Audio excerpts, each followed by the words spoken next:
This will ensure that unemployed Americans of all backgrounds will be first in line for jobs as our economy reopens.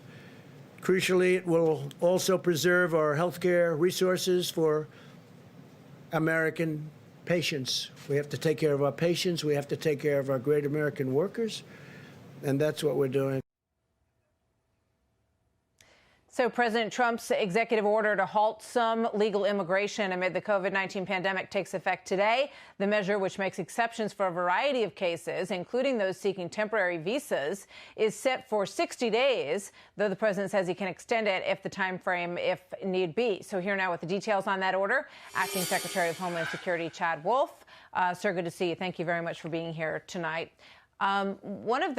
There's a criticism of this on both sides, and one of them is that it has too many exclusions, that it includes people who are already living and working here, those who are seeking to become legal permanent residents, medical professionals, farm workers, those who enter on a temporary non-immigrant visa, also unaffected.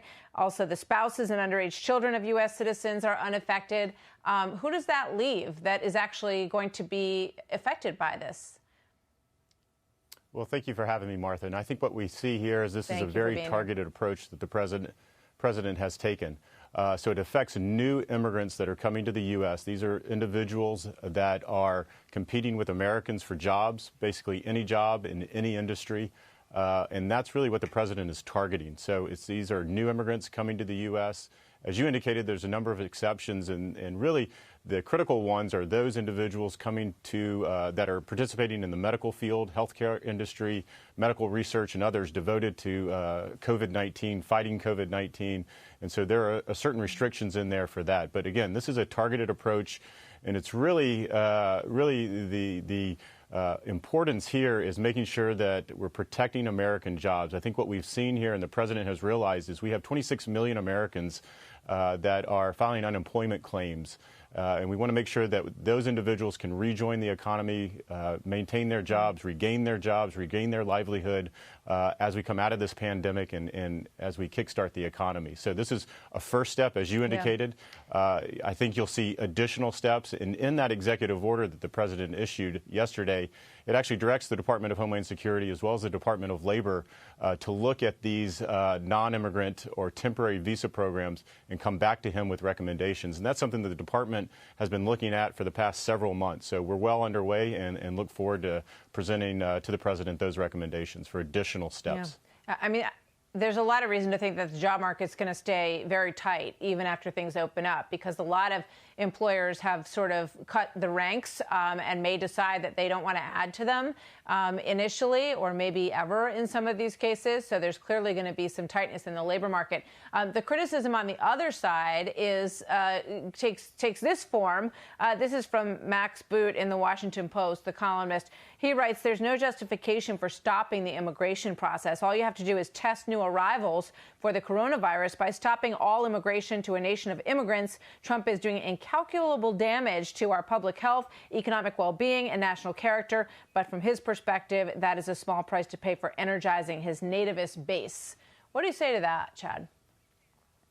Well, I'd say it's absolutely incorrect. Again, the president's being very targeted, as I indicated. And again, we're looking at new immigrants. So as you indicated earlier, we're not looking, and this is not focused on immigrants that are already here and already participating. We're talking about new immigrants who will come in and compete with Americans for, again, jobs in almost any industry and any jobs. And so what the president has been singularly focused on really from the beginning of the administration is making sure to protect the American people, and in this case, protecting American jobs. And again, this is the first phase of that, the first approach to that, looking at immigrants coming in and making sure that Americans have really the first claim at those jobs as the economy kicks up and running. There's additional steps that we can take, and the president's been very open to that, and we'll continue to look at those as we move forward. Quick last question for you on who gets to come into the country in terms of travel. We saw the shutdowns, China, UK, Europe. Yep. You know, it feels like as we get our sea legs under us with this thing, that some would want to see that extended to make sure that the country is not bringing in anything from the outside. Is that the plan? What can you tell us? It is the plan. So a number of the countries that we have travel restrictions on, there's 30 of them in total. those restrictions stay in place. And just last week, we extended the non-essential travel agreements that we have in place with both Mexico and Canada, which have been very successful over our land borders, again, on northern border and southern border, cutting down almost 70% on that non-essential travel. So in discussions with my colleagues in both Canada and Mexico, we decided to extend that for an additional 30 days. And so I think it's very important that as we begin to phase in, different states are phasing and opening back up, and we're trying to restart the economy, that we don't reseed the virus coming back into the U.S.